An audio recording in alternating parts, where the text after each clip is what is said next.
الصلاۃ والسلام علیک یا رسول اللہ وعلی آلک واصحابک یا حبیب اللہ، الصلاۃ والسلام علیک یا نبی اللہ وعلی آلک واصحابک یا نور اللہ۔ درود پاک پڑھنے کے بہت سارے فضائل اور بڑی احادیث بھی ملتی ہیں۔ ہم سب کی تمنا ہے کہ کوئی ایسا کرم ہو جائے کہ ہم سب نبی پاک کے پیچھے پیچھے جنت میں داخل ہو جائیں۔ سرکار دو عالم علیہ الصلوۃ والسلام کی ایک حدیث ہے، میرے آقا فرماتے ہیں جو دن میں مجھ پر 1000 مرتبہ درود پاک پڑھے وہ اس وقت تک نہیں مرے گا جب تک جنت میں اپنا مقام نہ دیکھ لے گا۔ نبی کی شان میں ہو جس قدر درود پڑھو، محبوں پاؤ گے جنت میں گھر، درود پڑھو۔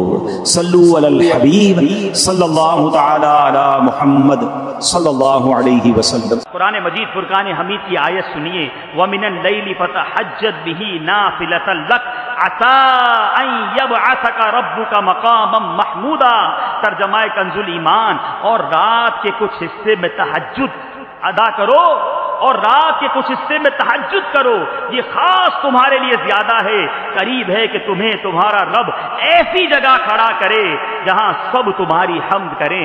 ارے رب حمد کی جگہ پر جس کو کھڑا کرے اس کا مقام کتنا بلند ہو جائے گا۔ تہجد فرض نمازوں کے بعد سب سے افضل نماز ہے، اور ناظرین یہ خاص دعاؤں کی قبولیت کا وقت ہے۔ اللہ اکبر، تہجد پڑھ کے جو دعا مانگنے کا مزہ آتا ہے، اب اللہ کرے ہم ایسی دعائیں مانگنے والے بن جائیں کہ میں جانوں میرا رب جانے۔ پلیز سارا سال مسجدوں سے دل لگاؤ، یہ اللہ کا گھر ہے، بیٹھا کرو، اللہ سے باتیں کیا کرو، اللہ کے گھر میں آ کر مانگا کرو اس سے۔ دنیا کو بتاتے ہو نا اپنے پرابلم، میں آپ کو ایک آج مشورہ دیتا ہوں، اپنے دل کا دل کی بات دنیا والوں کو مت بتایا کرو، کسی کو مت بتایا کرو کیا پرابلم ہے، کوئی کچھ نہیں کر سکتا۔ دنیا والے مذاق اڑاتے ہیں، آپ کسی کو جا کر کہتے ہیں نا میرا یہ پرابلم ہے، میرا یہ مسئلہ ہے، آپ حل کر دیں، حل نہیں کرتے، پیچھے جا کے باتیں کرتے ہیں، آیا تھا میرے پاس بڑا پریشان تھا، اس کا تو یہ مسئلہ تھا، اس کا تو یہ مسئلہ تھا۔ میں کیوں بتاؤں کسی کو یار میرا مسئلہ؟ جس رب کائنات نے مسئلہ حل کرنا ہے، جو مسبب الاسباب ہے، جو شافع الامراض ہے، جو دنیا کو نواز رہا ہے، بیٹھ جاؤ نا اس کے گھر میں۔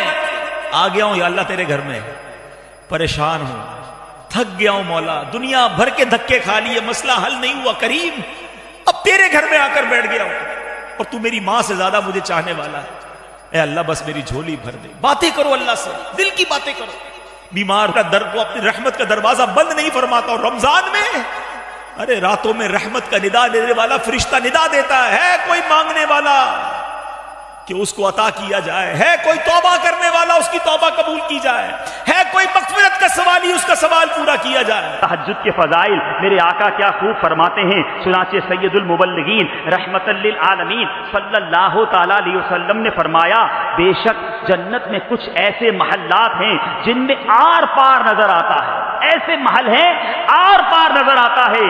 اللہ عز و جل نے وہ محل کن کے لیے تیار کیے؟ میرے آقا فرماتے ہیں وہ محلات ان لوگوں کے لیے تیار کیے ہیں جو محتاجوں کو کھانا کھلاتے ہیں، سلام کو عام کرتے ہیں، اور رات کو جب لوگ سو رہے ہوتے ہیں وہ نماز پڑھتے ہیں۔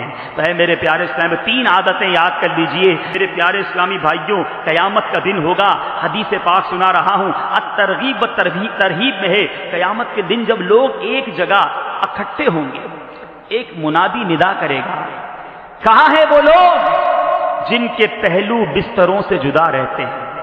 آئے ہائے، محشر کا دن، سختیوں کا دن، گرمی کا دن، نفسا نفسی کا دن، اس میں یہ اناؤنسمنٹ ہوگا، کہاں ہیں وہ لوگ جن کے پہلو بستروں سے جدا رہتے تھے؟ پھر وہ لوگ کھڑے ہوں گے، وہ تعداد میں بہت کم ہوں گے، اور بغیر حساب جنت میں داخل ہو جائیں گے۔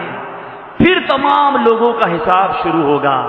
دنیا میں اپنے بستر کو چھوڑ کر تہجد کی عادت اپنانے والوں کو مبارک ہو کہ قیامت کے حساب و کتاب سے ان کو نجات مل جائے گی، اور اعلان ہوگا عزت و اکرام کے ساتھ بے حساب و کتاب وہ جنت میں داخل ہوں گے۔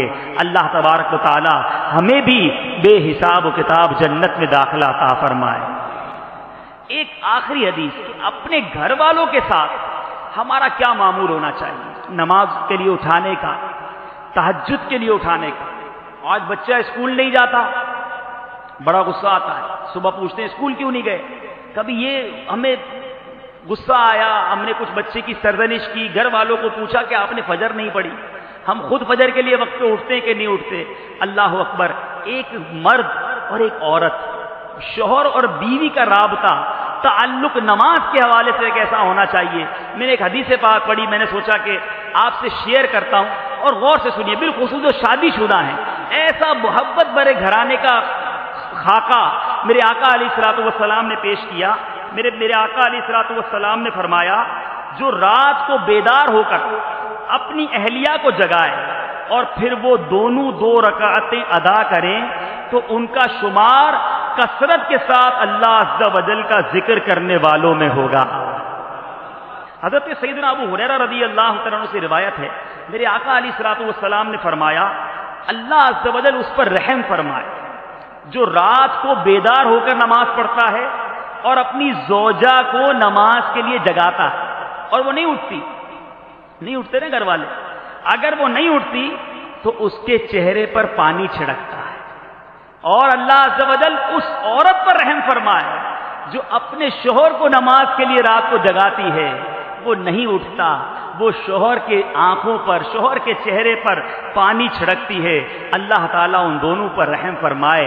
अल्लाह अकबर। हम सोचें आज अपनी ज़ौजा को अपनी ख्वाहिशात के लिए, अपनी खिदमत के लिए, अपने मामलात के लिए तो हम तकलीफ देते हैं, कब हमने अपनी ज़ौजा को नमाज के लिए जगाया, तहज्जुद की उसे तलकीन की। कितना अच्छा वो घर हो कि जहां शोहर बीवी को तहज्जुद के लिए उठा रहा हो, बीवी शोहर को तहज्जुद के लिए उठाए, बच्चे जनाब जमा होकर सहरी कर रहे हों, रोजे रख रहे हों, इबादत कर रहे हों। मरहबा सद मरहबा फिर आमदे रमजान है, सुभान अल्लाह। खिल उठे मुरझाए दिल, ताजा हुआ ईमान है।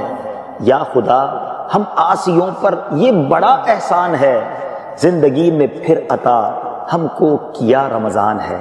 तुझ पे सदके जाऊं रमजान, तू अजीम शान है, तुझ में नाजिल हक ताला ने किया कुरान है।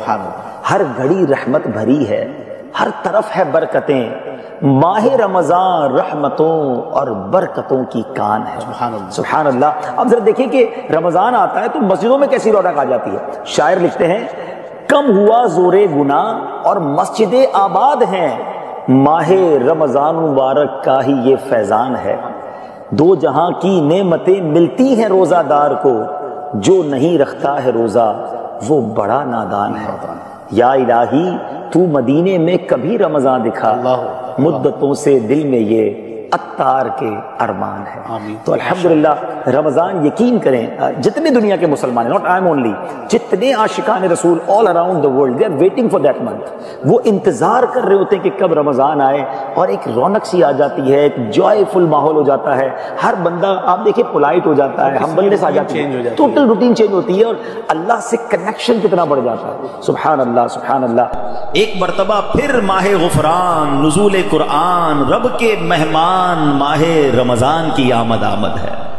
कुछ ही दिन के बाद ये ऐलान होगा, मुबारक हो, माहे रमजान मुबारक का चांद नजर आ गया है। ये ऐलान सुनते ही इंशाअल्लाह आशिकाने रमजान के दिल खुशी से झूम उठेंगे, चेहरों पर ताजगी आ जाएगी, मस्जिदों की रौनक बढ़ जाएगी। तरावी का सिलसिला, फर्ज नमाजें, कोई नवाफिल की कसरत कर रहा होगा, कोई तिलावत कुरान का फैज उठा रहा होगा, सहरो इफ्तार की रौनकें होंगी। सुभान अल्लाह। क्या आप जानते रमजान मुबारक कितना अजीम महीना है? जी हाँ, वो महीना तशरीफ ला रहा है जिसे हदीस पाक में सैयदुश शहूर यानी तमाम महीनों का सरदार कहा गया। वो मुबारक महीना आ रहा है कि उसकी पहली रात से आसमानों के दरवाजे खोल दिए जाएंगे, फिर आखिरी रात तक, लास्ट नाइट तक वो दरवाजे बंद नहीं होंगे। जो इस महीने में एक सजदा करे उसके लिए 1500 नेकियां लिखी जाती हैं और जन्नत में सुर्ख याकूत का घर बनाया जाता है। अल्लाह अकबर। समझ आ रही है बात? एक सजदे पर 1500 नेकियां और एक ही सजदे पर सुर्ख याकूत का जन्नत में घर। अब सोचे जो नफिल पढ़ते हैं, जो पूरी तरावी पढ़ते हैं, हर सजदे पर क्या कुछ हासिल कर रहे हैं। उन्हें सोचना चाहिए जो तरावी में सुस्ती कर जाते हैं, नवाफिल में सुस्ती करते हैं। दिल पर चोट करने के लिए एक जुमला कह देता हूं, बाकी फिर आगे चलते हैं, कि अगर ये कह दिया जाए कि माहे रमजान में जो जितने सजदे करेगा उसे उतने 1000 रुपए मिलेंगे, फिर बताएं कितने सजदे करेंगे? अच्छा जनाब,